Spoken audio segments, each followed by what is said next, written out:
विकासको चाहना परिवर्तनका लागि आम संचारका लागि असल शासनको मूल मन्त्र बोकेर पूर्वमा रुकुम रोल्पा उत्तर हुम्ला जुम्ला डोल्पा पश्चिम कालीकोट दैलेख दक्षिण बाँके बर्दिया सल्यान सुर्खेत हाम्रो गाउँ बस्तीमा गुन्जिरहने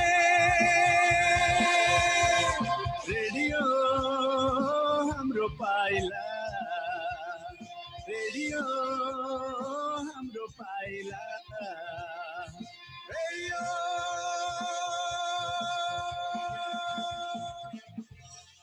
हाम्रो पाइला FM 91.6 मेगाहर्ज।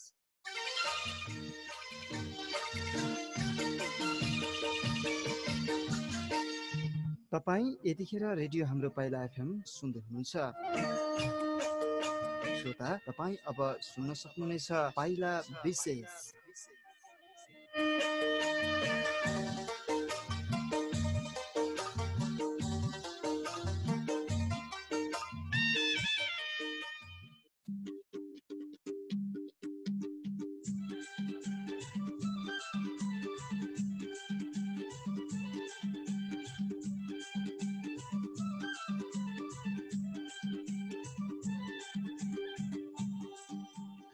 नमस्कार आदरणीय श्रोताहरू, तपाईँ सुन्दै हुनुहुन्छ रेडियो हाम्रो पाइला 91.6 मेगाहर्ज। श्रोता, आज हामी पाइला विशेषमा छौँ। म पाइला विशेषको प्रस्तुता बालकुमार र प्रविधि संयोजनमा प्रेम विषय उपस्थित भइसकेका छौँ 91.6 मेगाहर्जमा पनि। इन्टरनेटमा www.hamropailaFM.org.np मार्फत पनि संसारभर हामी हाम्रो इन्टरनेट वेब पेज मार्फत तपाईँको रेडियो सेटसम्म, मोबाइल सेटसम्म उपस्थित भएका छौँ। आज पाइला विशेषमा एकजना यस्ता व्यक्तित्वसँग हामी कुराकानी गर्छौँ जो 2041 सालबाट शिक्षण क्षेत्रमा प्रवेश गर्नुभयो र उहाँ अहिले पछिल्लो समय जाजरकोटको त्रिभुवन माध्यमिक विद्यालयको निमित्त प्रधानाध्यापकको जिम्मेवारी पाएर अहिले त्रिभुवन माध्यमिक विद्यालय खलङ्गामा उहाँ चाहिँ अध्यापन गराइराख्नु भएको छ। उहाँले चाहिँ शिक्षण गरिराख्नु भएको छ। पछिल्लो समय उहाँ सामाजिक क्षेत्रमा पनि क्रियाशील हुनुहुन्छ। नेपाली साहित्यमा पनि उहाँ विगत विद्यार्थी जीवनदेखि नै क्रियाशील हुँदै आउनु भएको छ। त्यस लगायत सामाजिक क्षेत्रमा पनि उहाँको राम्रो अनुभव भइराखेको छ। अहिले नेपाल रेड क्रसमा पनि उहाँ आबद्ध हुनुहुन्छ। उहाँसँग हामी जाजरकोट जिल्लामा शिक्षण क्षेत्रको सुधारका लागि गर्नुपर्ने, अबका दिनमा अपनाउनु पर्ने तौर तरिकाहरू, त्यसै गरी सामाजिक क्षेत्रका कुरा यावत विषयमा कुराकानी गर्नेछौँ। अहिले एसईको इक्जाम चाहिँ नभइसकेपछि अब कसरी विद्यार्थीहरूलाई अङ्कबार दिइँदैछ अथवा कस्तो खालको तयारी भइराखेको छ, यी विषयमा पनि हामी थोरै कुराकानी गर्नेछौँ। बाँकी कुराकानीबाट तपाईँले सुन्न सक्नुहुनेछ सबै कुराहरू। कार्यक्रममा यहाँलाई स्वागत छ। धन्यवाद। हजुर, हिजो आज दिनहरू कसरी बितिराखेका छन्? म भर्खरै अब यहाँले अघि पनि भन्नुभयो त्रिभुवन माध्यमिक विद्यालयको निमित्त प्रधानाध्यापकको जिम्मेवारी पाएर काम गरिरहेको छु र अब यहाँले भने जस्तै जाजरकोट जिल्ला शाखा नेपाल रेड क्रसको सभापति पनि हो म र त्यसपछि अब विभिन्न सामाजिक कार्यमा संलग्न रहने क्रममा अब अहिले यो बर्खायामको समय, फेरि अब अहिले विश्वमा नै कोरोना भाइरसको जुन त्राहिमाम छ त्यही बिचमा चाहिँ रेड क्रसले गर्नुपर्ने कामहरू पनि थिए।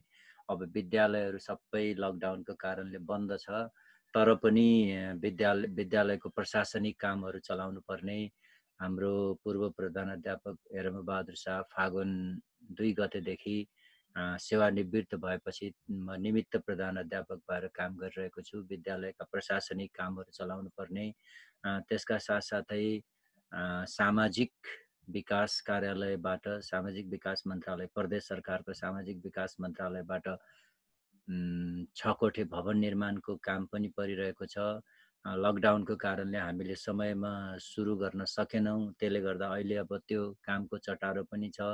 त्यसपछि प्रशासनिक काम अनि अब यो सामाजिक काम, विभिन्न कामले गर्दाखेरि अब विद्यालय नखुले पनि अनि एकदमै व्यस्त रहेको अवस्था चाहिँ मैले आफूलाई पाएको छु। हजुर, अब यहाँले 2041 सालबाट यो निमावी तर्फबाट शिक्षक निमावी तहको शिक्षकबाट चाहिँ शिक्षण पेसामा चाहिँ अगाडि बढ्नुभयो। त्यतिखेर नारायणी निमावी कार्की गाउँबाट यहाँले चाहिँ सुरु गरेको भन्नुभयो। त्यतिखेरको अवस्था र अहिलेको अवस्था हेर्नु पर्दाखेरि तपाईँ अहिले पनि कार्की गाउँमा पुग्नुभयो होला र अहिले पनि विभिन्न विद्यालयहरूको अध्ययन अनुगमन भइ नै राखेको हुन्छ। कस्तो पाउनु भएको छ? शिक्षण क्षेत्रमा सुधार भयो अथवा पहिला जस्तो थियो त्यस्तै छ अथवा के छ? म चाहिँ त्यति बेलाको एसएलसी परीक्षापछि म काठमाडौँ पढ्न गएको थिएँ र त्यही बिचमा मैले आफ्नो पढाइ सकेर म प्राविधिक विषय भेटनरीको कोर्स पढ्न गएँ। अनि रिजल्ट भएको थिएन, नभइसकेपछि खाली बसिराख्नुभन्दा चाहिँ त्यति बेला अब सजिलो थियो, शिक्षण पेसा चाहिँ जागिरी पाउन एकदम सजिलो थियो। हामीलाई चाहिँ अहिलेको हाम्रो त्यहाँको ठुलो निर्माण व्यवसायी हुनुहुन्छ रत्न खड्का, उहाँको बुवा चाहिँ त्यहाँको राजनीति गर्ने राजनीतिक व्यक्तित्व हुनुहुन्थ्यो। उहाँले खलङ्गामा आएर चाहिँ ल यस्तो खालको केटाहरू कोही हुनुहुन्छ भने खाली भएको चाहिँ हाम्रो स्कुलमा 2टा सिट खाली छ, जाउँ भन्नुभयो। उहाँसँग मेरो राम्रो परिचय पनि थियो। अनि त्यसपछि आएर जाउँ न त भनेर पछि हामी मसँगै पढेको साथी श्यामजङ शाह र हामी दुईजना त्यहाँ गएर पढायौँ। र त्यति बेला जाँदाखेरि कस्तो अवस्था थियो भन्दाखेरि गाउँघरमा योग्य शिक्षकहरूको ज्यादै अभाव थियो। तर पनि विद्यार्थीहरू अत्यन्त अनुशासित सृजनशील विद्यार्थीहरू हुन्छन्। मैले अहिले पनि म आफूलाई गर्व लाग्छ, नरबहादुर कार्की भनेर अहिले जो सकारात्मक सोच सम्बन्धी अन्तर्राष्ट्रिय प्रशिक्षक हुनुभएको छ, उहाँ चाहिँ मैले नै पढाएको विद्यार्थी हो। 4-5 कक्षामा उहाँलाई मैले पढाएको छु। र त्यति बेला चाहिँ के मलाई अहिले पनि के सम्झना छ भनेपछि 5 कक्षाको गणितको एउटा समस्या चाहिँ त्यहाँ समाधान भएको रहन्छ। अनि त्यहाँको स्थानीय शिक्षकहरू जति पनि हुनुहुन्थ्यो उहाँहरूले गर्दाखेरि पनि त्यो मिलाउन सक्नु भएको रहन्छ। त्यो त्यत्तिकै रहेको रहेछ। करिब करिब त्यति बेला पुष माघतिरबाट सायद मेरो विचारमा नयाँ शैक्षिक सत्र सुरु हुन्थ्यो। हामी साउनमा गएको त्यहाँ बर्खे बिदापछि। अनि त्यहाँ साउनमा जाँदाखेरि त्यति बेलासम्म चाहिँ त्यो गणितको हिसाब चाहिँ अगाडि, गणितको चाहिँ पाठहरू अगाडि बढिसकेको, तर त्यो एउटा हिसाब चाहिँ सल्भ नभएको अवस्था रहेछ। पछि गइसकेपछि म गणित पढाउन थालेँ। पढाएपछि विद्यार्थीले पहिले नै यसलाई पनि यो हिसाब चाहिँ दिने, यसले जानेन भने यसलाई पनि ठिक गर्नुपर्छ भन्ने खालको त्यस्तो सोच भएको मैले पाएँ। अनि पछि मलाई तिनीहरूले त्यो विद्यार्थीहरूले त्यो हिसाब गर्दाखेरि एकैचोटिका मिलिगयो। अनि तिनीहरूले चाहिँ यस्तो अचम्म मान्यो कि यो कस्तो अद्भुत मान्छे रहेछ होइन, एकैपटकमा यसले त हिसाब मिलाइदियो भन्ने भएपछि। अनि त्यसपछि त्यहाँ मेरो इमेज चाहिँ कस्तो बन्यो भनेपछि यसले चाहिँ हिसाबमा चाहिँ यो कमजोर रहन्छ है, तगडा मान्छे रहेछ भन्ने खालको पर्यो। हुनु पनि त्यति बेला हामी भर्खर अब एसएलसी दिएर बसेको, एसएलसी पढेको, त्यसपछि एसएलसी पनि फर्स्ट डिभिजनमा निकालेको, मेरो गणित पनि राम्रो थियो होइन, त्यसले गर्दाखेरि त्यो भयो। अनि त्यसपछि त्यहाँ हामी लगभग 6 महिना बसेर पढायौँ दुवैजनाले। त्यसपछि मेरो भेटनरीको रिजल्ट निक्ल्यो, म पछि नेपाल सरकारको जागिरीमा गइहालेँ होइन। त्यो पढाउँदाखेरि त्यति बेला भौतिक रूपमा अलिकति विद्यालयहरू कमजोर थिए है। अनि त्यसपछि गाउँघरमा पनि पढेको मान्छेहरूको अत्यन्तै अभाव। मैले भनिहालेँ नि, अन्डर एसएलसी पास मान्छे पनि गाउँमा नपाइने। त्यसले गर्दाखेरि सदरमुकामबाट टाढाबाट मान्छेहरू लिएर पढाउनु पर्ने अवस्था थियो। र पनि विद्यार्थीहरू जति पढ्थे थोरै विद्यार्थीहरू हुन्थे कक्षा कोठामा। अब शिक्षकहरूको तलब पनि पुरै सरकारले दिँदैन थियो। प्रावि तहकोलाई पुरै सरकारले दिने, निम्न माध्यमिक तहकोलाई 75% सरकारले, 25% विद्यालयले बेहोर्नु पर्थ्यो भने माध्यमिक तहकोलाई चाहिँ 50-50% थियो। 50% सरकारले दिन्थ्यो, 50% चाहिँ विद्यालयले बेहोर्नु पर्ने अवस्था हुन्थ्यो। अनि हामी त्यो 25% का लागि के गर्थ्यौँ भनेपछि विद्यार्थीले ल्याउने फिस चाहिँ त्यो लाइनमा नै सट्ट विद्यार्थीसँग कुरो मिलाएर त्यहीँबाट उठाएर लैजान्थ्यौँ होइन। त्यो किनभने आफू 25% होइन असुल गर्नु पर्यो। अब त्यस्तो खालको अवस्था थियो कि विद्यालयसँग पनि स्रोत नहुने, अनि त्यसपछि आएर भौतिक अवस्था पनि कमजोर, तर पनि विद्यार्थी थोरै भए पनि सृजनशील टाइपको, अलिकति अनुशासित होइन, पढौँ भन्ने खालका थिए। तर त्यसको तुलनामा अहिले आएर हामीले हेऱ्यौँ भने के देखिन्छ भने विद्यार्थी सङ्ख्या पनि अत्यधिक बढेको छ विद्यालयहरूमा। अनि त्यसपछि आएर शिक्षक पनि घर घरमा अब होइन स्नातकोत्तर तह मान्छेहरू शिक्षकहरू त्यस्तो भेटिराखेका हुन्छ। अनि त्यसपछि भौतिक पूर्वाधारको कुरा गर्ने हो भने पनि ब्लक नपरेको होइन, त्यसपछि आएर कहिले प्रदेशबाट, कहिले सङ्घबाट, कहिले स्थानीयबाट, विभिन्न सङ्घ संस्थाबाट त्यस्तो खालको शैक्षिक सामग्रीहरू, त्यसपछि विज्ञान पुस्तकालय, कम्प्युटर सबै कुराको पहुँच भएको छ होइन। हुँदाखेरि पनि अब त्यति बेलाको जस्तो एउटा वजनदार होइन, वजनदार एउटा चाहिँ अलिकति सृजनशील विद्यार्थीहरूको अभाव चाहिँ अहिले देखिन्छ होइन। शिक्षकहरूमा पनि त्यस्तो सृजनशीलताहरू होइन। हामी अब मलाई त्यति बेला थाहा छ, हामी विद्यार्थी सँगसँगै 5 रुपियाँ 10 रुपियाँ बाजी राखेर भलिबल खेल्थ्यौँ विद्यार्थीहरूसँग इन्टरभलको समयमा होइन। अनि त्यसपछि विद्यार्थीसँगै खेल्ने, विद्यार्थीहरूलाई पनि खेलकुदमा अन्य साहित्यिक कार्यक्रमहरूमा गीत सङ्गीतहरूमा आकृष्ट गर्ने थियो। तर अहिले अब प्रविधि त फरक आयो अनि त्यसले गर्दाखेरि विद्यार्थीहरूमा चाहिँ यस्तो सृजनशीलता भन्दा पनि अब अरू कुराहरूमा बढी चाहिँ चासो गएको छ। त्यसले गर्दाखेरि गुणस्तर चाहिँ अन्य कुराले भौतिक होइन, अहिलेको यो प्रविधिको यस्तो धेरै कुराले चाहिँ गुणस्तर बढेको छ। तर खास शैक्षिक गुणस्तर जो बढ्नुपर्ने हो, विद्यार्थीहरूको सिकाइ उपलब्धिको अवस्था छ नि, त्यो चाहिँ अलिकति चाहिँ सुध्रि नसकेको अवस्था छ। यो यहाँको मात्र होइन कि देशभरिकै अवस्था चाहिँ मैले त्यस्तो पाइरहेको छु। हजुर, अब यो वर्तमान अवस्थामा यी यावत कुराहरू यहाँले भन्नुभयो, यसलाई चाहिँ सुधार गरेर अबका दिनमा अझ राम्रो बनाउनका लागि त अब स्थानीय सरकारहरू पनि छन्, स्थानीय सरकारमा शिक्षा हेर्ने इकाइ पनि छ। यी सबै कुराहरू हुँदाहुँदै पनि अझै पनि सुधार हुन सकिराखेका छैनन् भन्ने चाहिँ नागरिक स्तरबाट जो सरकारवालाहरूले चाहिँ गुनासो उठाइराख्नु भएको छ। किन होला यो चाहिँ? हो, वास्तवमा के भएको छ भनेपछि अब अहिलेको हाम्रो 72 सालको संविधानले पनि शिक्षालाई, माध्यमिक तहसम्मको शिक्षालाई चाहिँ स्थानीय सरकारले नै हेर्ने भनेर लेखिएको छ। तर अहिलेसम्म कानुन बनेको अवस्था छैन होइन। त्यसले यो अन्यल चाहिँ कायम छ। यता स्थानीय सरकारसँग जाने हो भने होइन, यो त सङ्घको हो होइन भन्ने कुराहरू हुन्छ। अनि सङ्घले चाहिँ, संविधानले चाहिँ स्थानीयलाई दिएको छ। यो सबैका निम्ति के हुनु पर्थ्यो भने समयमै शिक्षा ऐन बन्नु पर्थ्यो। 72 साल यतादेखि चाहिँ शिक्षा ऐनै नबनिरहेको अवस्था छ। शिक्षा नियमावली पनि छैन, पुरानैबाट काम भइरहेको अवस्था छ होइन। देशको संविधानले एउटा कुरा भन्छ, हाम्रो ऐन नियमले अर्को कुराहरू भन्छ। अनि त्यसले गर्दाखेरि अलिकति यो अन्यलको अवस्था, खास अब माध्यमिक तहसम्म वास्तविक अधिकार कसको हो त होइन, सङ्घको कति अधिकार हुने, प्रदेशको कति अधिकार हुने र त्यसपछि स्थानीय सरकारको कति अधिकार हुने भन्ने कुरामा चाहिँ अन्यल सिर्जना भएको र यो सरकारबाट नै यसको निराकरण हामीले ठानेका थियौँ। 74 सालपछि जब संसद बन्यो, सङ्घीय संसद भइसकेपछि अवश्य पनि यो शिक्षा ऐन आउनेछ, शिक्षा ऐन आयो भने हाम्रो धेरै समस्याहरू समाधान हुनेछ भन्ने हामीलाई लागेको थियो। 74 बित्यो, 75 बित्यो, 76 बित्यो, अहिले त अब 77 मा त अवश्य आउला भनेको नआउँदै के अरे यो संसद चलिरहेकै अवस्थामा चाहिँ सरकारकै आफ्नै खिचातानीले गर्दाखेरि अकस्मात संसद बन्द भयो। यसपटक पनि हाम्रो शिक्षा ऐन आउन सकेन। त्यसले गर्दाखेरि अन्यल सिर्जना भएको छ होइन। अब यो अन्यलले के भयो त भन्दाखेरि शिक्षकहरूको वृत्ति विकासमा, शिक्षकहरूको चाहिँ आफ्नो पेसागत यो के अरे सुरक्षाका कुराहरू, यसमा चाहिँ अब कतिपय ठाउँमा स्थानीय सरकारहरूले, स्थानीय तहहरूले सरुवा बढुवा गरिदिएका छन्, कतिपय ठाउँमा सङ्घले गरिरहेको छ होइन। नियुक्तिको विषयहरूमा पनि त्यस्तै छ। ती कुराहरू चाहिँ एकातिर त्यस्तो समस्या छ भनेपछि अर्कोतर्फ कस्तो छ भन्दाखेरि विद्यालयमा जस्तो अब हाम्रो संविधानले माध्यमिक तहसम्म निशुल्क भनिरहेको छ होइन। निशुल्कै भनेको छ, कुनै प्रकारको शुल्क लिन पाइने छैन भनेर भनेको छ। तर कुरो के छ त भन्दाखेरि दरबन्दी अनुसार के अरे विद्यार्थी सङ्ख्या अनुसारको चाहिँ दरबन्दीको व्यवस्था छैन होइन। अहिले जति पहिला सङ्घले दिएको दरबन्दी छ त्यही दरबन्दीमा हामीले काम गरिरहेका छौँ। अब कतिपय स्थानीय तहहरूले चाहिँ आफै दरबन्दी सिर्जना गरेर पनि भर्ना गरिरहेको अवस्था छ, तर कतिपयमा त्यो कुराहरू छैन।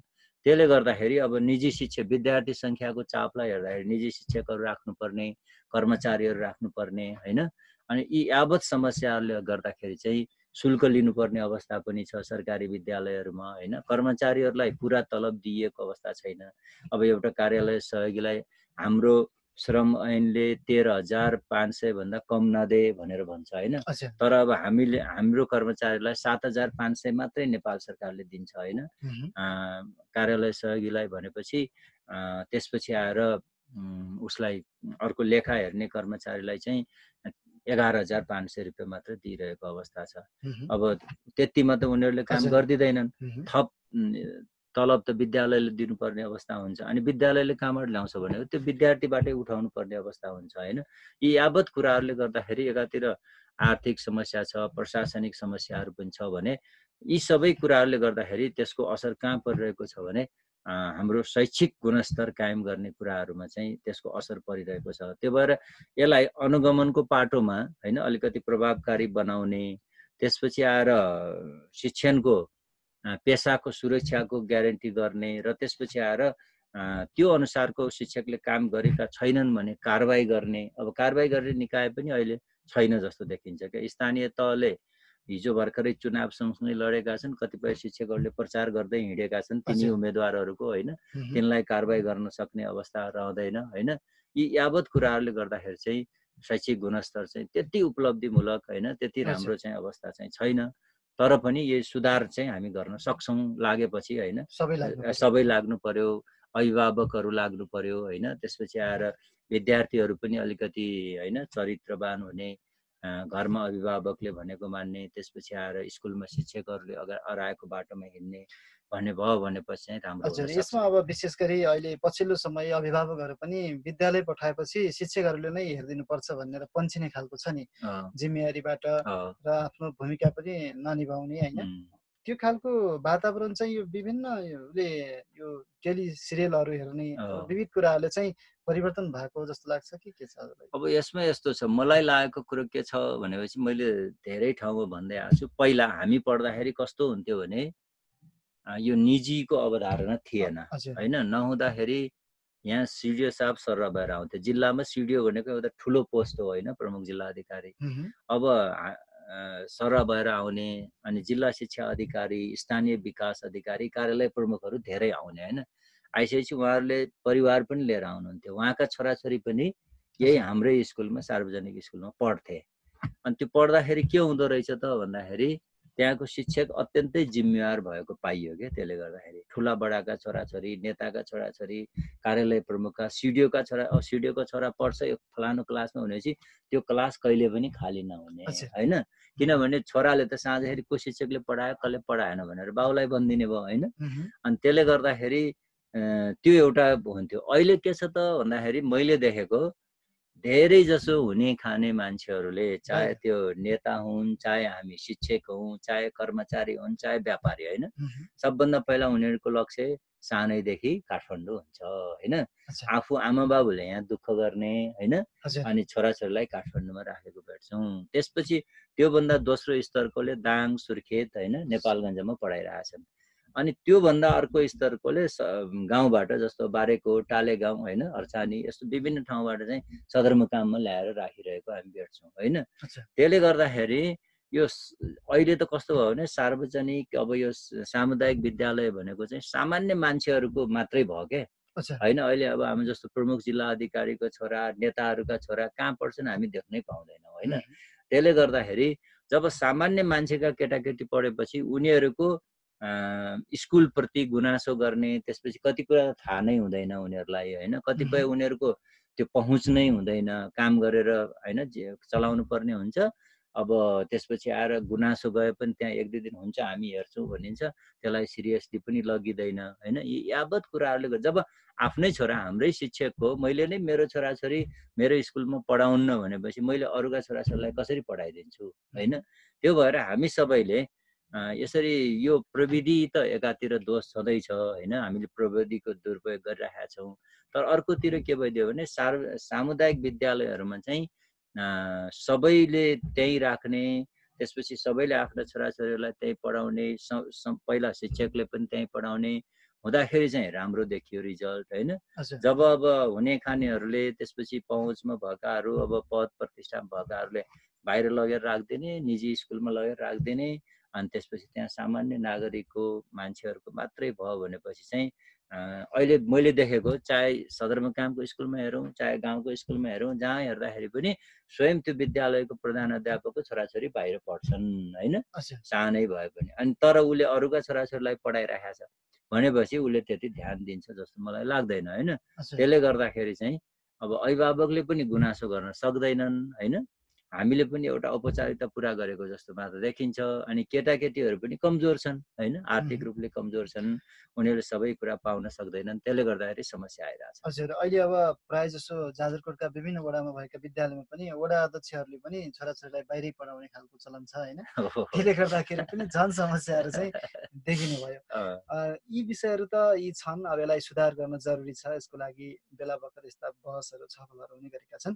यहाँ 2054 साल जेठको महिना चाहिँ त्रिभुवन माविमा चाहिँ आउनुभयो र यहाँले चाहिँ त्रिभुवन माविमा आफूले पाइला टेकिसकेपछि त्रिभुवन मावि विगतदेखि वर्तमानसम्म आउँदाखेरि चाहिँ कतिको परिवर्तन भएको महसुस गर्नुभयो र अहिले पछिल्लो समय यहाँले नै यो निमित्त प्रधानाध्यापकको जिम्मेवारी पनि पाउनु भएको छ। अनि त्यसकारण चाहिँ अब भविष्यमा अझै पनि जिम्मेवारीहरू आउलान्, तर विद्यालय कतिको सुधार भएको यहाँले महसुस गर्नुभयो? अब यो चाहिँ मैले के देखेँ भन्दाखेरि जति कुनै बेला त्रिभुवन माध्यमिक विद्यालय भनेको यो चाहिँ जाजरकोट, सल्यान, रुकुम समेतको केन्द्रबिन्दु हो वास्तवमा हैन। यहाँ उत्पादन भएका धेरै विद्यार्थीहरू चाहिँ अहिले राष्ट्रको विभिन्न ठाउँमा हुनुहुन्छ। चाहे त्यो सल्यानबाट आएर पढेको विद्यार्थी होस्, चाहे चाहिँ रुकुमबाट, जाजरकोटबाट हैन, जाजरकोटको फेरि विभिन्न ठाउँबाट।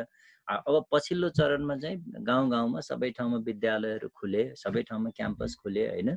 त्यसले गर्दाखेरि आफ्नो ठाउँमा चाहिँ भयो। तर अब हाम्रो अवस्था चाहिँ के रह्यो भन्दाखेरि विगतमा हामी भौतिक धेरै कुराहरूमा अलिकति कमजोर थियौँ हैन। त्यस्तो अवस्थामा चाहिँ हाम्रो पठन पाठन योग्य शिक्षकहरू पनि थिए, पठन पाठन पनि राम्रो थियो। अब त्यति बेला कस्तो हुन्थ्यो भने थोरै विद्यार्थीहरू हुने, मैले अघि नै भने नि ठुल्ठुला समाजका नेताका छोरा पनि त्यहीँ पढ्ने, व्यापारीका छोरा पनि त्यहीँ पढ्ने, प्रशासकहरूका छोराहरू पनि त्यहीँ पढ्ने हैन।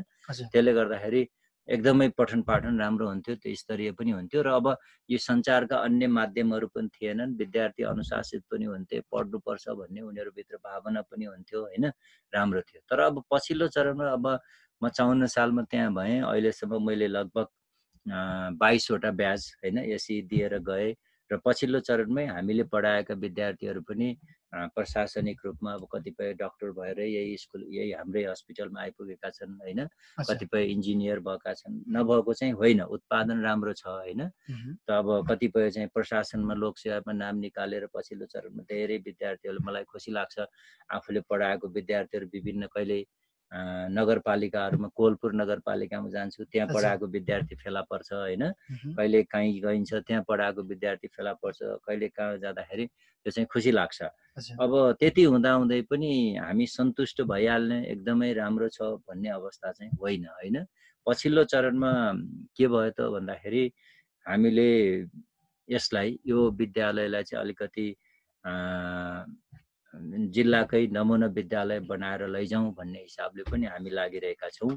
र अहिले अब नेपाल सरकारले देशभरिका 322 वटा नमुना विद्यालय छानेको छ। त्यसमध्येमा जाजरकोट जिल्लाबाट यो त्रिभुवन माध्यम विद्यालय र दशहराको जनप्रिय माध्यम विद्यालय परेका छन्।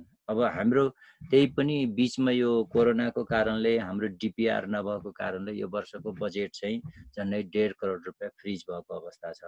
र अब हाम्रा विद्यालयका भौतिक सुधारका कामहरू चाहिँ, विद्यार्थी सङ्ख्या बढिरहेको छ, विद्यार्थी सङ्ख्यामा हामीलाई कुनै गुनासो छैन। विद्यार्थी जति पनि पर्याप्त, झन्डै अब हामी कहाँ 6 देखि 12 सम्म पढाइ हुन्छ, 6 देखि 12 मा 1000 जना विद्यार्थी कहिले पनि खाली हुँदैन, एकदम नियमित विद्यार्थीहरू भइरहेछन्। तर त्यति गर्दा गर्दै पनि यो कस्तो हुँदो रहेछ त भन्दाखेरि लगभग 20% विद्यार्थीहरू चाहिँ अलिकति राम्रो निक्लिने हैन, 80% विद्यार्थी चाहिँ यो विभिन्न कारणले गर्दाखेरि चाहिँ कमजोर खालको हैन। अब 10% विद्यार्थी त कक्षा कोठाभित्रै नबस्ने खालका पनि त्यहाँ भेटिन्छन् हैन, बाहिरै खेल्ने।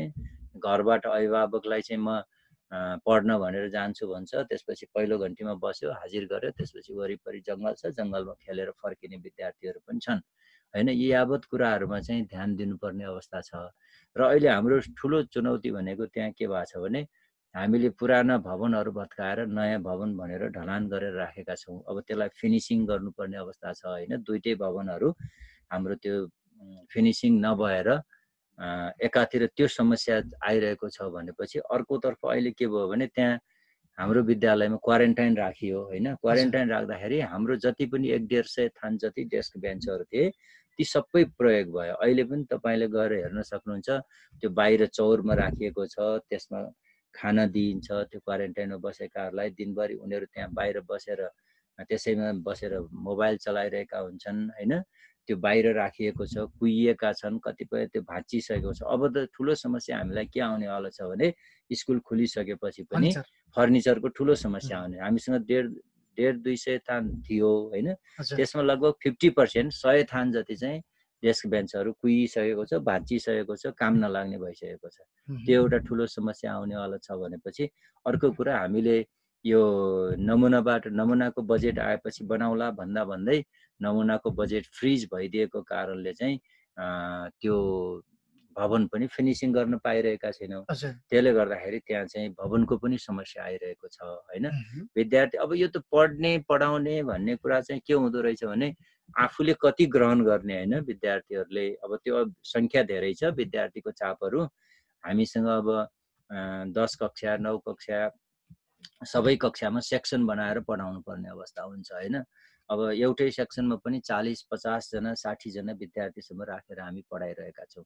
त्यसले गर्दाखेरि सबैले समान रूपमा त्यो हामी शिक्षक र विद्यार्थी बिचमा भएको अन्तर्क्रिया चाहिँ सबैले समान रूपमा ग्रहण गर्छन् भन्ने पनि लाग्दैन होइन। अब अलिकति राम्रो चनाखो विद्यार्थीले ग्रहण गर्छ, कमजोर विद्यार्थी चाहिँ पछि पर्छ, किनभने सबै नै त्यहाँ समय दिन सक्ने अवस्था पनि रहँदैन होइन। अनि यो यस्ता खालका समस्याहरू देखिरहेको छ। तर पनि अब प्रयास होइन, त्यसलाई कसरी समाधान गर्ने, कस्तो गर्ने भन्ने कुराहरू पनि हो। र अर्को कुरा के छ त भन्दाखेरि अब मलाई लागेको कुरो होइन, अब हामी शिक्षकहरू पनि कस्तो भयौँ त भन्दाखेरि एउटा औपचारिकता चाहिँ पुरा गरिदिने। अब अहिले धेरै प्रविधिहरू आइसके होइन, हामीले त्यो प्रविधिको प्रयोग गर्न सकिरहेको छैनौँ। शैक्षिक सामग्रीहरू हामी वर्षभरि पढाउँछौँ, एउटा पनि शैक्षिक सामग्री प्रयोग गर्दैनौँ क्या। अब हाम्रो क्लासलाई हामीले अलिकति आकर्षक होइन, अलिकति प्रष्ट बुझिने होइन। अब कतिपय गुनासो के आउँछ भने कतिपय सरहरूले दुईटा विद्यार्थी कक्षाको अगाडि बसेको दुईटालाई मात्र पढाउनुहुन्छ, हामीलाई पछाडि पढाउनुहुन्न भन्ने गुनासो आउँछ होइन। अब कतिपय के हुन्छ भनेपछि कतिपय सरहरूको क्लासमा अत्यन्त हल्ला भइदिन्छ होइन, अब नियन्त्रण गर्न सक्नुहुन्न।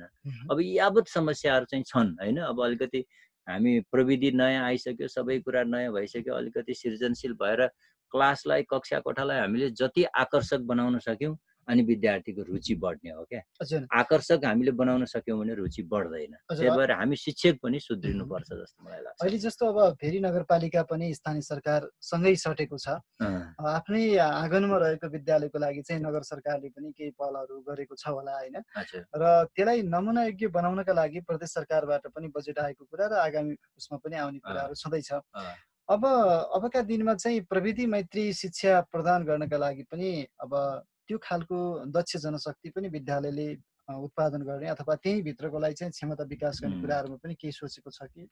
अब यस्तो छ, अहिले कुरो के भयो भन्दाखेरि नेपालमा जति कुरा हुन्छन् नि होइन, यो कस्तो हुन्छ भन्दाखेरि बजेट भाषणमा एउटा कुरा आउँछ होइन। म एउटा रमाइलो कुरा यहाँनिर सुनाऊ। गत वर्षको उसमा के अरे बजेट भाषणमा अर्थमन्त्रीजीले के भन्नुभयो भने सबै सामुदायिक विद्यालयको छात्राहरूलाई चाहिँ यो सेनिटरी प्याड होइन पुर्याउने भन्ने सरकारले निःशुल्क उपलब्ध गराउने छ भन्नुभयो होइन। हामी सबैले सुन्यौँ, हामीलाई पनि खुसी लाग्यो, किनभने हामी कहिले स्वास्थ्यसँग मागेर, कहिले नगरसँगै मागेर होइन, कहिले कोसँग मागेर, संस्थाहरूसँग मागेर हामीले निःशुल्क बाँडिरहेका थियौँ। अब त सरकारले नै दिने भयो भनेपछि हामी खुसी भयौँ।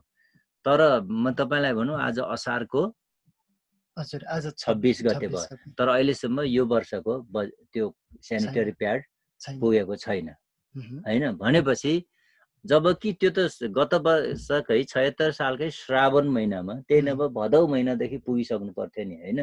भनेपछि त्यो अवस्था चाहिँ छ।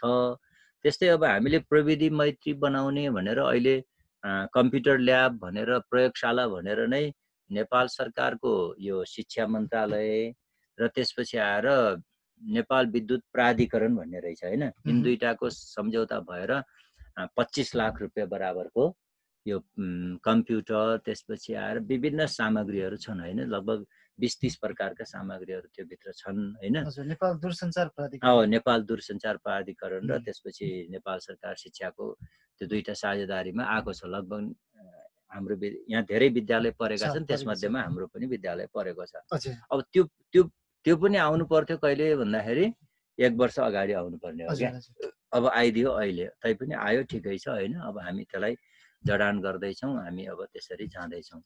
त्यस्तै अब शिक्षकहरूलाई पनि विद्यालयले नै नगरपालिकाकै आर्थिक सहयोगमा चाहिँ सबैलाई एक एकवटा ल्यापटप दिने भनेर भन्यो। अलिकति हाम्रो कक्षाहरू चाहिँ सृजनशील हुनु पर्यो, अलिकति परिवर्तनमुखी हुनु पर्यो भनेर गत वर्ष हामीले दसैँ अगाडि सबै शिक्षकहरूलाई चाहिँ सबै नभए पनि 5-6 वटा आएको थियो। 6 विषय बाँडेर अङ्ग्रेजीलाई एउटा हैन, सामाजिकलाई एउटा, त्यसपछि गणितलाई एउटा, अनि नेपाली विषय त्यो आफ्नो आफ्नो समूह विषयगत बनेर हामीले बाँड्यौँ। अनि बाँडिसकेपछि पनि के भयो त भन्दाखेरि अब त्यो त शिक्षकले नै गर्ने कुरा हो नि त हैन। कि अब त्यो लिइसकेपछि त्यसको सदुपयोग गरेर कक्षामा विविधता ल्याउने, अलिकति त्यसको मेहनत गर्ने कुराहरू चाहिँ हुन्थ्यो हैन। तर त्यो प्रयोग चाहिँ भइदिएन क्या। फेरि क्वेसन बनाउनलाई बाहिरै जानुपर्ने, अर्को गर्नलाई बाहिरै जानुपर्ने हैन, त्यो अवस्था चाहिँ छ। अब यो पढे लेखेको शिक्षक वर्ग भन्छौँ हामी, अब त्यो गाह्रो छ कि चलाउन पनि गाह्रो हैन। त्यसपछि आएर आफै नगर्दिने, अब यावत यस्ता समस्याहरू चाहिँ छन् है। अनि यहाँ चाहिँ अब यो शिक्षण पेसाको अलावा चाहिँ अब सामाजिक क्षेत्रमा पनि क्रियाशील हुनुहुन्छ, कहिलेकाहीँ साहित्यिक सिर्जना पनि गर्नुहुन्छ, कसरी समय व्यवस्थापन गर्नुहुन्छ यो कुराहरूलाई? अब यो के छ भन्दाखेरि म शिक्षण पेसा भन्दा अगाडि नै हुन त मैले पछि 41 सालमा मैले शिक्षण सकेँ। त्यो 26 के अरे सुरु गरेँ के अरे। त्यसपछि आएर पछि मैले 6 महिनापछि त्यो शिक्षण छोडेर म नेपाल सरकारको त्यति बेलाको श्रीपाद सरकारको उसमा म जागिर खान गएँ। 10 वर्ष त्यहाँ गरिसकेपछि त्यही बिचमा चाहिँ अब जिल्लाभित्रै हैन, म त्यति बेलाको चाहिँ एकदमै सक्रिय ऊर्जाशील युवा भएको नाताले चाहिँ हाम्रो त्यति बेला आदरणीय गुरु केशवजङ शाह नेपाल रेड क्रस सोसाइटीको सभापति हुनुहुन्थ्यो जिल्लाको। उहाँले चाहिँ ल हरिबहादुर तिमी पनि चाहिँ सदस्य बन्नुपर्छ भनेर बिचारा उहाँले नै हालेर, त्यति बेला 15 रुपियाँ लाग्थ्यो साधारण सदस्यताको, उहाँले नै हालेर चाहिँ मलाई सदस्य बनाउनु भयो। र सदस्य बनाएकै, साधारण सदस्य लिएकै वर्ष चाहिँ मलाई चाहिँ कार्य समितिमा ल्याउनु भयो। नेपाल रेड क्रस सोसाइटीको जिल्ला कार्य समितिमा ल्याउनु भयो। ल्याइसकेपछि 42 सालदेखि बिचको 1 कार्यकाल बाहेक लगभग म सबै कार्यकालमा चाहिँ सदस्य, उपमन्त्री, मन्त्री हुँदै चाहिँ म सभापति पदमा गएको छु। र यो अवधिमा चाहिँ जिल्लामा भएका मलाई धेरै सम्झना छ। विभिन्न ठाउँमा भएका प्रकोपहरूमा हैन, विभिन्न विपदका घटनाहरूमा चाहिँ हामी जाने, प्रत्यक्ष संलग्न हुने, त्यसपछि राहत उद्धारका कामहरू पनि गर्ने हैन, ती सबै कुराहरू चाहिँ गर्दै आइयो।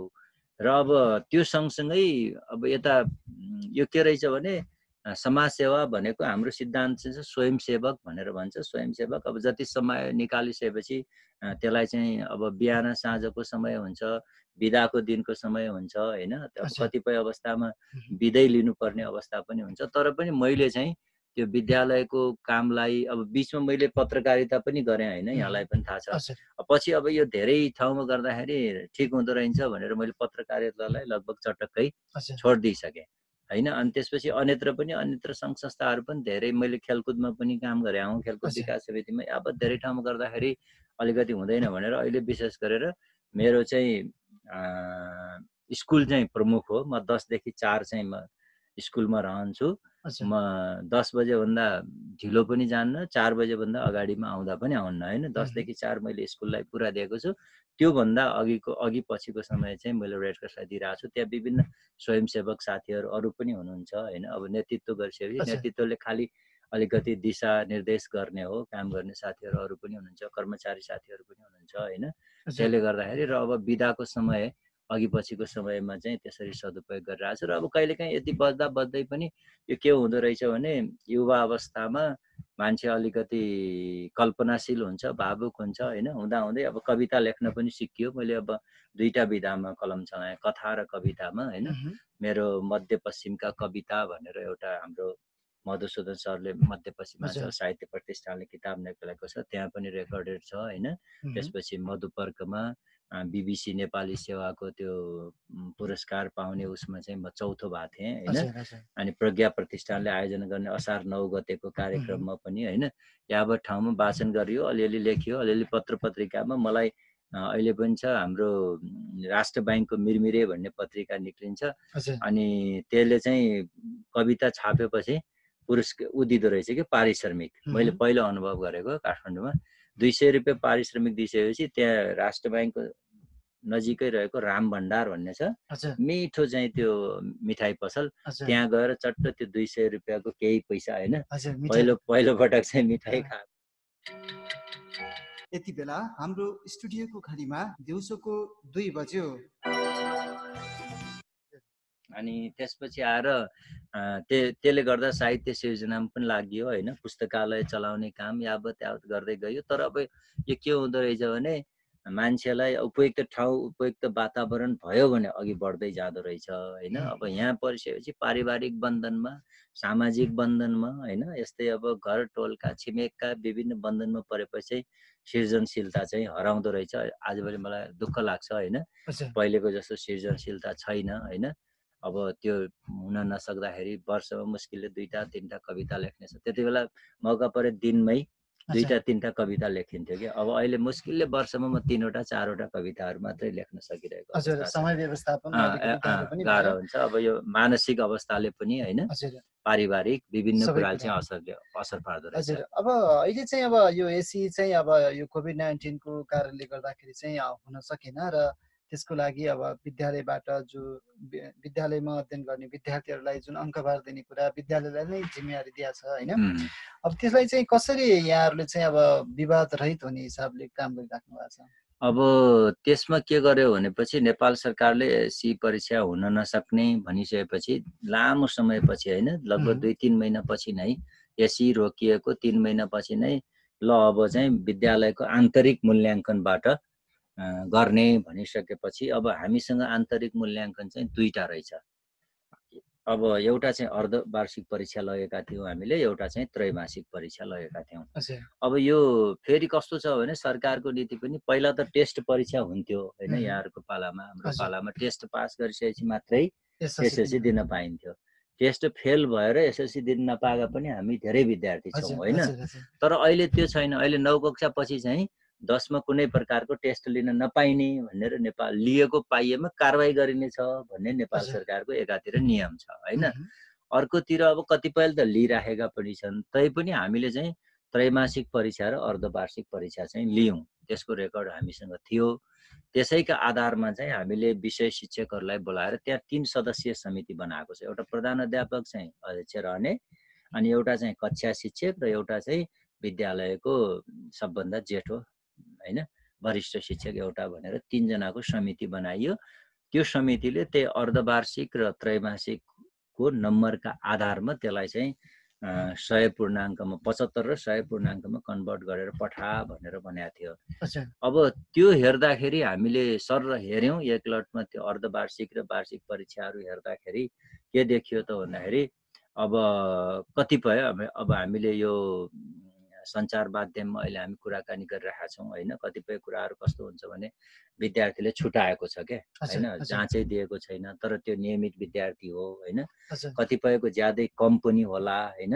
यी यावत समस्याहरू भइसकेपछि हामी एक चरणमा बसेर चाहिँ अब अहिले यो कोरोनाको कहर चाहिँ विश्वभरले नै बेहोरिरहेको होइन। अब त्यसपछि आएर सरकारको नीति पनि अब आन्तरिक मूल्याङ्कन गरेर पठा भनिसकेपछि लगभग सबै पास गर्ने जस्तो होइन, त्यो पनि देखियो चाहना होइन। त्यो सबै विचारलाई गर्दाखेरि चाहिँ हामीले गत वर्षको एसईको रिजल्ट हेर्दाखेरि पनि के भेटायौँ भने हाम्रो स्कुलमा सी भन्दा तलको विद्यार्थी रहन्छन्। ए ल्याएको ए अनि B plus B C plus C सम्मको विद्यार्थी रहेछन्। त्यहाँभन्दा तल डी प्लस ई को विद्यार्थीहरू रहन्छन्। त्यसले गर्दाखेरि हाम्रो गत वर्ष नै सबै पास भएको। अब कुनै विषयमा चाहिँ कम ल्याएर पूरक दिनुपर्ने अवस्था भए तापनि एज अ सबैमा हेर्दाखेरि चाहिँ हाम्रो सी भन्दा तलको विद्यार्थी देखिएन। त्यो भएर त्यो कुरालाई पनि मध्यनजर गर्दै उनीहरूको अर्धवार्षिक र त्रैमासिक परीक्षाको नम्बरलाई हेर्दै होइन सबै कुरालाई हेर्दै गर्दाखेरि चाहिँ अलिकति हामीले चाहिँ विद्यार्थीप्रति खासै अन्याय नहोस् भन्ने मनसायका साथ चाहिँ हामीले उनीहरूको क्षमता, उनीहरूको रुचि, उनीहरूको लगनशीलता हैन र उनीहरूले पछि पढ्न सक्ने अब फेरि त्यो मूल्याङ्कन त उनीहरूले धान्ने पनि त हुनु पर्यो। अब भोलि हामीले सबै नै A+ राखेर पठाइदिउँ, भोलि उनीहरूले धान्दैनन्, त्यो पनि लाजो मान्नुहुन्छ हैन। त्यसले गर्दाखेरि हामीले उनीहरूको सबै कुराहरूलाई विचार गरेर एकदमै कसैलाई अन्याय नहुने गरी हामीले मूल्याङ्कन गरेर पठाएका छौँ हैन। अब साउन 15 भित्र चाहिँ रिजल्ट हुने भनेको छ। अब हेरौँ फेरि अब कस्तो छ भने हामीले एक खालको नम्बर दिइरहेछौँ, पछि उसले त्यो GPA मा कन्भर्ट गर्दाखेरि अलिकति तलमाथि हुन्छ कि जस्तो पनि मलाई लागेको छ क्या। किनभने हामीलाई त्यो GPA सम्बन्धी त ज्ञान छैन। कति ल्यायो भने जस्तो अब 41 देखि 50 ल्याउनेलाई चाहिँ C भन्छ क्या हैन। 41 देखि अब 41 दिएकोले पनि त्यही भयो, 50 ल्याउने पनि त्यही भयो नि त। त्यसले गर्दाखेरि भोलि अब त्यसको फाइनल GPA निकाल्दाखेरि तलमाथि पनि हुन सक्छ हैन। त्यो चाहिँ हामीलाई त्यो किसिमको प्रशिक्षण, त्यो किसिमको जानकारी नभएर पनि त्यस्तो पनि हुन सक्छ हैन। त्यो भएर तर चाहिँ मलाई लाग्छ विद्यार्थीहरू कसैलाई पनि अहिलेको रिजल्ट चाहिँ मर्का पर्दैन जस्तो लाग्छ। हजुर, अब विशेष त अब अहिले त्रिभुवन मावि अलिकति चर्चामा पनि छ। पछिल्लो समय अरू 2 जना पनि यो प्रधानाध्यापकको लागि अगाडि बढिराख्नु भएको थियो र त्यसमा हजुर चाहिँ निमित्त पाउँदाखेरि अहिले चाहिँ विवाद उठिराखेको कुरा पनि छ हैन कतिपय ठाउँमा। अब त्यसले गर्दाखेरि अब यहाँ कसरी चाहिँ निमित्त पाउनुभयो यहाँले चाहिँ? राम्रो कुरो। अब यो के छ भन्दाखेरि वास्तवमा मलाई चाहिँ म त्यहाँ स्कुलमा टिचर भएदेखि नै म अलिकति त्यो अरू जस्तो निष्क्रिय भएर बस्ने टिचर होइन हैन। म सधैँ जस्तो अब केदारबहादुर शाहले प्रधान अध्यापक हुनुभयो हैन, उहाँलाई पनि मैले फुल्ली सहयोग गरेँ हैन। उहाँले अराएको पराएको काम पनि गर्ने, विद्यालयको काम पनि। एउटा कुरो के हुन्छ भने मान्छे हाम्रो जस्तो मेरो जीवन त्यही विद्यालयबाट पाउने तलबबाट चलिरहेको छ के भनेपछि त्यो स्कुलप्रति बेइमान गर्नुहुन्न, विद्यार्थीप्रति बेइमान गर्नुहुन्न भन्ने मेरो मान्यता छ। र त्यसै आधारमा मैले पहिलाको हेड सरसँग पनि मेरो राम्रै सम्बन्ध रह्यो। त्यसपछि आएर उहाँले नै मलाई त्यति बेलै सहायक प्रधान अध्यापक दिन खोज्नु भएको थियो। पछि मैले के भने हैन मभन्दा अगाडि सिनियर साथीहरू हुनुहुन्छ, त्यसकारण उहाँहरूलाई दिउँ भनेर उहाँहरूले पाउनुभयो। अनि त्यसपछि अब त्यो सहायक प्रधान अध्यापकले विद्यार्थी संख्या धेरै भइसकेपछि सहायक प्रधान अध्यापक राख्ने परम्पराको सुरुवात गर्यो। त्यो शिक्षा ऐनमा पनि छैन, नियमावली पनि छैन। तर के छ भन्दाखेरि विभिन्न ठाउँमा के लेखेको छ भने प्रधान अध्यापकले चाहिँ आफ्नो कामको सिलसिलामा चाहिँ सहायक प्रधान अध्यापक नियुक्त गर्न सक्ने छ भन्ने चाहिँ छ। त्यसैका आधारमा उसले यसले काम गर्न सक्छ है भनेर नियुक्ति गर्छ। त्यसपछि अहिलेको वर्तमान जो हाम्रो निवृत्त सर हुनुभयो हेरम्ब सर, उहाँले पनि मलाई सुरुमै अब तिमीले चाहिँ सहायक प्रधान अध्यापक भएर काम गर भन्नुभयो हैन। मभन्दा अगाडि अझै साथी हुनुहुन्छ, उहाँलाई गराउँ भनेर फेरि उहाँलाई पनि गरायौँ हैन। 2 वर्षको कार्यकाल हुन्छ, त्यो उहाँले 4 वर्ष काम गर्नुभयो, राम्रै गर्नुभएको थियो हैन। त्यसपछि आएर अब चाहिँ अनि फेरि अब यो परिवर्तन गर्ने बेला आइसकेपछि अनि मलाई चाहिँ विद्यालय व्यवस्थापन समितिले गत वर्ष 75 सालको चैत्र महिनामा चाहिँ निर्णय गरेछ भनौँ हैन। म यहाँ थिइनँ त्यति बेला। अनि त्यसपछि सहायक प्रधान अध्यापक भनेर बनायो। अनि बनाइसकेपछि अब त्यही बीचमा हाम्रो 2 जना साथीहरू चाहिँ के भयो भने स्रोत व्यक्तिबाट फिर्ता हुनुभयो स्कुलमा हैन। उहाँहरू वैशाखमा फिर्ता हुनुभयो। त्योभन्दा अगाडि चैतमा नै मलाई चाहिँ सहायक प्रधान अध्यापक नियुक्त गरिसकेको थियो। 2 वर्षको कार्यकाल हुन्छ। सहायक प्रधान अध्यापक भनेको प्रधान अध्यापकले जसले पत्यायो उसैलाई, आफूलाई कसले सहयोग गर्न सक्छ, आफूले हराएका कामहरू कसले गर्न सक्छ, कसले स्कुललाई आफू नभएको अवस्थामा चलाइदिन सक्छ हैन। अलिकति त्यस्तो खालको मान्छेलाई दिने पद हो त्यो। अनि त्यसैको आधारमा मैले पाएँ। मैले 54 सालदेखि नियमित रूपमा त्यहाँ पढाइरहेको छु। म तपाईलाई एउटा कुरा भनौँ, मेरो गत वर्ष मात्रै पनि यो 76 सालमा मेरो 8 दिन क्याबी पर्व बिदा चाहिँ कोल्याप्स भयो। धेरै साथीहरूले क्याबी पर्व सकेर बिरामी बिदा पनि लिनुहुन्छ हैन। कतिपय काजमा पनि जानुहुन्छ। त्यति जाँदै पनि मैले भने 4 दिन मात्रै यो वर्षमा क्याबी लिएको रहेछु। 8 दिन मेरो क्याबी चाहिँ ल्याप्से भयो के। भनेपछि म त्यति समय दिएर स्कुलमा लाग्छु। त्यही अब एकातिर सहायक प्रधान अध्यापक पनि भएको हैन। अनि त्यसपछि आएर अर्कोतिर चाहिँ मेरो स्कुल प्रतिको लगाव हैन, यसले चलाउन सक्छ भन्ने एउटा प्रधान अध्यापक, वर्तमान व्यवस्थापन समितिको विश्वास होइन, मह्म, धेरै अभिभावकहरूको पनि विश्वास छ होइन। हजुर, अनि सबैको विश्वासका कारणले चाहिँ वर्तमान प्रधान अध्यापक चाहिँ निवृत्तिकरण भइसकेपछि उहाँले चाहिँ मलाई निमित्त दिएर जानुभयो। हजुर, र गइसकेपछि मैले त्यसलाई के भयो त भन्दाखेरि म निमित्त भएको, भोलि मैले अब निमित्त हुँदाखेरि के अरे त्यसको प्रधान अध्यापकको मैले भत्ता पनि पाउनु पर्यो होइन। मह्म, एउटा चाहिँ रेकर्ड पनि रहोस् न विद्यालयमा होइन। हरिबहादुर बस्नेतले पनि निमित्त भएर चलाएको थियो भन्ने कुरा रेकर्ड होस् भनेर मह्म, अनि अस्ति विद्यालय व्यवस्थापन समितिले मलाई लेखेर दियो। पछि मैले त्यही लेखेर दिएका आधारमा नगरमा दिएँ, नगरले मलाई सिफारिस गर्यो होइन। त्यति बेला हजुर, पनि कुनै किसिमको विवाद भएन र त्यसपछि मैले चाहिँ यो शिक्षा समन्वय इकाइले चाहिँ मलाई नियुक्ति दियो निमित्त, अर्को व्यवस्था नभएसम्मको लागि भनेर होइन। हजुर, अब त्यही बिचमा केही साथीहरूले चाहिँ चित्त दुखाउनु भएको छ होइन, यो नहुनु पर्थ्यो, जुनियर मान्छे हो भनेर भनिराख्नु भएको छ। हो जुनियर त म अहिले पनि भन्छु, म त्यहाँ अब उमेरको हिसाबले, मेरो अगाडि एसएलसीको हिसाबले, नातागोता धेरै हिसाबले म हजुर, हेरम्ब सरपछि मै सिनियर हो होइन। मह्म, तर त्यहाँ नोकरीको हिसाबले दुईजना साथीहरू द्वितीय श्रेणीको हुनुहुन्छ होइन उहाँहरू। मह्म, त्यसपछि आएर मभन्दा अगाडि अझ अर्को दुईजना साथीहरू 60 सालमा थाई भएको हुनुहुन्छ होइन। म मह्म, त 63 सालको थाई हो होइन। त्यसले हजुर, गर्दाखेरि म 5औं नम्बरमा पर्छु होइन हाम्रो स्कुलको ऱ्याङ्किङमा हजुर, हजुर, होइन। तर मेरो कार्यक्षमता, मैले सहायक प्रधान अध्यापक भएर निभाएको भूमिका, विद्यालयप्रतिको मेरो लगनशीलता होइन, मह्म, समर्पण भाव, ती सबै कुराले गर्दाखेरि चाहिँ मैले यो निमित्त पाएको। र मैले अझै पनि के भनिरहेको छु भने यो समय धेरै लामो जाँदैन। मैले यो लकडाउन खोल्न साथ, विद्यालय नियमित खोल्न साथ चाहिँ म प्रधान अध्यापकको चाहिँ गरेर विज्ञापन गर्छु। नियमले अहिले त्यही भन्छ क्या, हजुर, पहिलाको जस्तो स्वाट्ट भर्न गर्ने भन्दैन। मह्म, हाम्रो चाहिँ नमुना विद्यालय भनेर भन्ने काम चाहिँ पुरानै गर्नु, पुरानै गर्नु त भएन मह्म, नि, काम पनि नमुना गरौँ भनेर म त्यसको विज्ञापन गर्छु। र मह्म, त्यसपछि कति साथीले म पनि दिन सक्छु, अर्कोले पनि दिन सक्छ, कति साथीले योग्यता पुगेका साथीहरूले दिनुहुन्छ होइन। मह्म, दिइसकेपछि त्यहाँ एउटा छनौट समिति हुन्छ। छनौट समितिले चाहिँ प्रधान अध्यापक नियुक्तिका निम्ति सिफारिस गर्छ। हजुर, भने त्यो त प्रक्रियामा जानलाई त केही समय चाहियो नि त, चाहियो, हजुर, आत्तिन भएन क्या।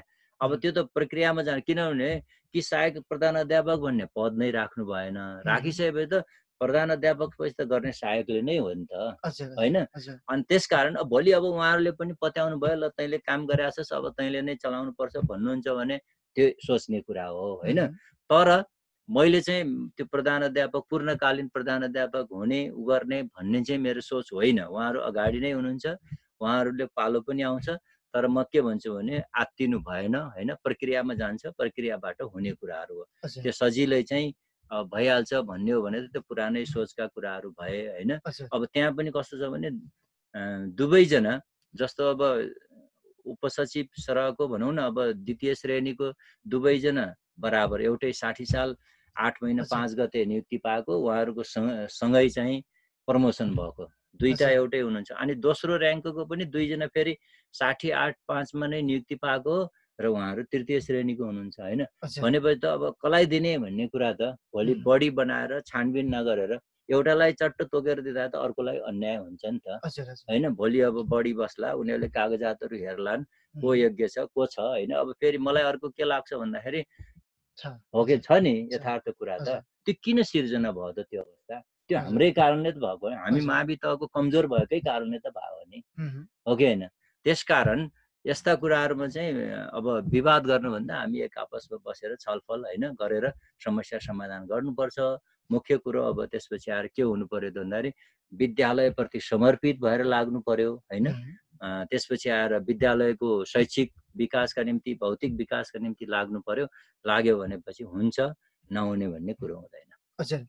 हामी समसामयिक विषयवस्तु सबै कुराहरूमा चाहिँ हामीले छलफल गऱ्यौँ। आजको पाइला विशेषमा हामी कार्यक्रमको अन्त्यतिर आइसकेका छौँ। अन्त्यमा अब भन्न छुटाएका कुराहरू केही छन् भने आजको विशेषमा तपाईँले राख्न सक्नुहुन्छ।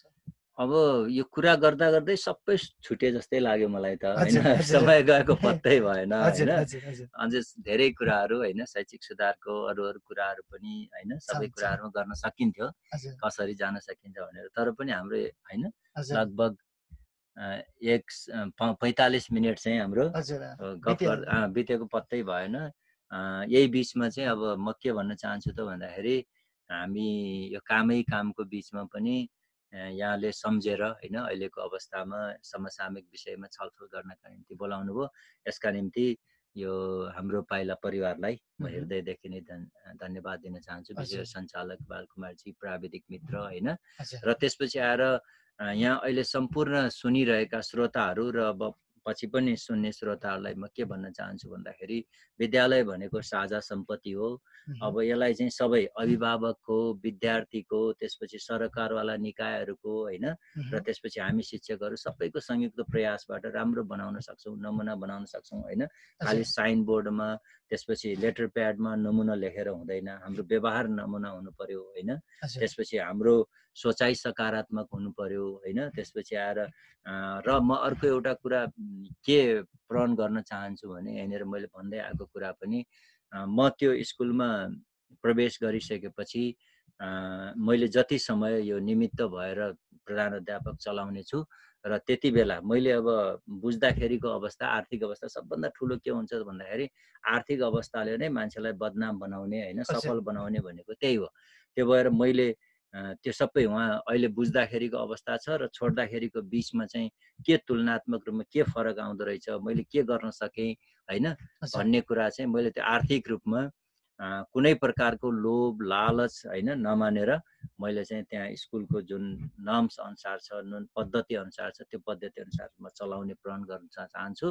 र त्यसपछि आएर यो समयमा चाहिँ त्यो विद्यालयमा चाहिँ कुनै प्रकारको आर्थिक होइन हिनामिना, त्यसपछि त्यस्तो खालको चाहिँ दुरुपयोग भएको चाहिँ पाउने म हुन दिने पनि छैन र त्यसपछि आफूले पनि गर्ने छैन भन्ने म प्रतिबद्धता व्यक्त गर्न चाहन्छु र यहाँहरू सबैलाई धन्यवाद। हजुर, आदरणीय श्रोता, तपाईँ सुन्दै हुनुहुन्थ्यो पाइला बेसिस। आज हामीले पाइला बेसिसमा त्रिभुवन माविका निमित्त प्रधानाध्यापक हरिबहादुर बस्नेतसँग हामीले विविध विषयमा कुराकानी गऱ्यौँ। यी कुराकानीबाट पक्कै पनि तपाईँहरूले त्रिभुवन माविको आगामी दिशालाई कसरी अगाडि बढाउँदै हुनुहुन्छ उहाँले यी यावत विषयमा तपाईँले जानकारी पाउनुभयो होला भन्ने हामीले अपेक्षा गरेका छौँ। यतिन्जेल रेडियो सुनेर साथ दिने तपाईँ सम्पूर्ण श्रोता, त्यसै गरी आजको हाम्रो अतिथि, त्यसै गरी प्राविधिक संयोजनमा सहयोग गर्ने प्रेम विषयलाई पनि म धन्यवाद दिँदै आजको पाइला विशेषको प्रस्तुता म बालकुमार पनि बिदा हुने अनुमति चाहन्छु। नमस्कार।